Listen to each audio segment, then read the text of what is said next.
ಇನ್ಹೆರಿಟೆನ್ಸು ಇಲ್ಲಿ ಡೆಫಿನೇಷನ್ ಇದು ನಿಮಗೆ ಇನ್ಹೆರಿಟೆನ್ಸು ಎಷ್ಟು ಮಾರ್ಕ್ಸಿಗೆ ಅಂತ ಹೇಳಿದರೆ ಟೋಟಲಿ 6 ಮಾರ್ಕ್ಸಿಗೆ ಒಂದು MCQ ಇರುತ್ತೆ, ಇನ್ನೊಂದು 5 ಮಾರ್ಕ್ಸಿಂದು ಹೇಳ್ತೀನಿ. 1 ಮಾರ್ಕ್ಸ್ ಎಮ್ ಸಿ ಕ್ಯೂ ಅಂತ ಹೇಳಿದರೆ ಯಾವ ಟೈಪ್ ಇನ್ಹೆರಿಟೆನ್ಸು ಅಂತ ಕೇಳ್ಬೋದು, ಈಸಿ ಇರುತ್ತೆ, ಇದನ್ನು ನೋಡ್ಕೊಳ್ಳಿ.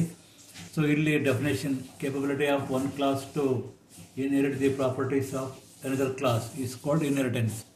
Base class ಇದು ಕೇಳ್ಬೋದು 1 ಮಾರ್ಕ್ಸಿಗೆ. The class whose properties are inherited by another class is called dash. ಅವಾಗ ನೀವು ಬೇಸ್ ಕ್ಲಾಸ್.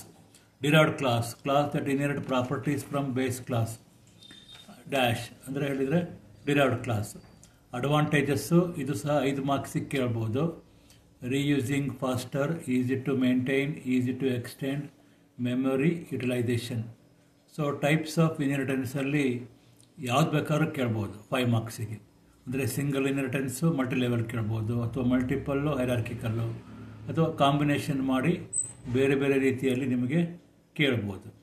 ಸೊ ಟೈಪ್ಸಲ್ಲಿ single inheritance, next multi level inheritance, multiple inheritance, hierarchical inheritance, hybrid inheritance. So next ನಿಮಗೀಗ visibility mode ಅಂದರೆ private, public, protected, ಅದನ್ನು ಅಷ್ಟು ಬಗ್ಗೆ ತಲೆ ಕೆಡಿಸ್ಕೋಬೇಡಿ. Single ಇನ್ಹೆರಿಟೆನ್ಸು ಇದು MCQನೂ ಆಗ್ಬೋದು. Class is derived from a single base class dash. ಆವಾಗ ನೀವು ಕೆಳಗಡೆ ಸಿಂಗಲ್ಲು, ಮಲ್ಟಿಪಲ್ಲು, ಹೈರಾರ್ಕಿಕಲ್ ಕೊಡ್ತಾನೆ, ನೀವು ಏನು ಬರೀಬೇಕು? Single. If a class is derived from a single base class, ಒಂದೇ ಫಾದರಿಂದ ಸನ್, ಒಂದೇ ಕ್ಲಾಸು ಅಲ್ವಾ? ಸೊ ಅದಕ್ಕೆ ಸಿಂಗಲ್. ನೋಡಿ ಡಯಾಗ್ರಾಮ್ ಕೊಟ್ಟಿದ್ದೀನಿ, ಆಮೇಲೆ ಜನರಲ್ ಆಗಿ ಬರೆದಿದ್ದೀವಿ. ನೆಕ್ಸ್ಟ್ ಮಲ್ಟಿ ಲೆವೆಲ್ ಕಾಣ್ತಿದೆ. The classes can also be derived from the classes that are already derived. ಅಂದರೆ ಗ್ರ್ಯಾಂಡ್ ಫಾದರಿಂದ ಫಾದರ್ ಬಂದಾರೆ, ಫಾದರಿಂದ ಸನ್ ಬಂದಾರೆ. ಸೊ ಇದಕ್ಕೆ ನಾವು ಮಲ್ಟಿ ಲೆವೆಲ್ ನೋಡಿ, ಅಲ್ಲಿ ಸಿಂಗಲ್ಲಿಗೂ ಮಲ್ಟಿ ಲೆವೆಲಿಗೂ ಮತ್ತು ಮಲ್ಟಿಪಲ್ಲಿಗೆ ಕನ್ಫ್ಯೂಸ್ ಮಾಡ್ಕೋಬೇಡಿ. ಸೊ ಮಲ್ಟಿ ಲೆವೆಲಲ್ಲಿ ಸುಮಾರಷ್ಟು ಲೆವೆಲ್ಗಳಿದ್ದಾವೆ. ಸಿಂಗಲಲ್ಲಿ 2 ಲೆವೆಲ್, ಒಂದು ಫಾದರ್ ಸನ್, ಇಲ್ಲಿ grandfather, father son. So multi ಲೆವೆಲಲ್ಲಿ base class, derived class 1 to n.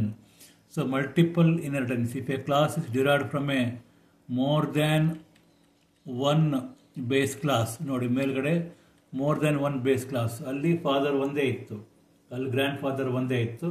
ಇಲ್ಲಿ ಹಾಗಿಲ್ಲ, ಮೇಲ್ಗಡೆ ಬೇಸ್ ಕ್ಲಾಸ್ 1 to n ತನಕ ಇದೆ ಮೇಲ್ಗಡೆ, ಅಲ್ಲಿಂದ ಒಂದೇ ಒಂದು ಕ್ಲಾಸ್ ಆಗುತ್ತೆ. ಅದಕ್ಕೆ multiple inheritance. If a class is derived from more than one base class, ಇದಕ್ಕೆ ನಾವು ಮಲ್ಟಿಪಲ್ ಇನ್ಹೆರಿಟೆನ್ಸ್ ಅಂತ ಕರಿತೀವಿ.